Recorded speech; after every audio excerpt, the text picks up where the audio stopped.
ಈಗ ಚಹಲ್ ಔಟ್ ಆಗಿದೆ. ಕೊಹ್ಲಿಗೆ ಬೌಲಿಂಗ್ ಬರಲ್ಲ, ಚಹಲ್ಗೆ ಬ್ಯಾಟಿಂಗ್ ಬರಲ್ಲ. ಕ್ರಿಕೆಟ್ನ ABCD ಗೊತ್ತಿಲ್ಲ, ಔಟ್ ಆಗಿದ್ದ. ಇಂತರ ವೇಟ್ ಇರೋ ಸಿಗಾಕೊಂಡಿದ್ದೆ ವಾಟರ್ ಸ್ಲೈಡ್ ಅಲ್ಲಿ, ನಾರ್ಮಲ್ ವಾಟರ್ ಸ್ಲೈಡ್ ಅಲ್ಲಿ. ಅಶರ್ ಬಂತು, ಅಶರ್ ಬೈಲಿ ಹುಡುಗಿ ಅದು ಇಷ್ಟು ಸ್ಕೇರ್ಡ್ ಅಂತೆ.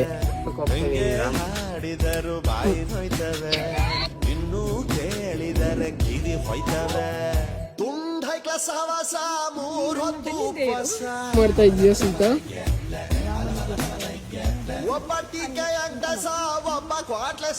ರಾಮ ಸೀತೆಗೆ ಟ್ರೈನಿಂಗ್ ಕೊಡ್ತಾ ಇದಾರೆ. ಸೀತೆ ಯಾರ್ದೋ ಬ್ಯಾಕ್ ಹೊಡೆದವಳೆ. ಈ ಬಾರ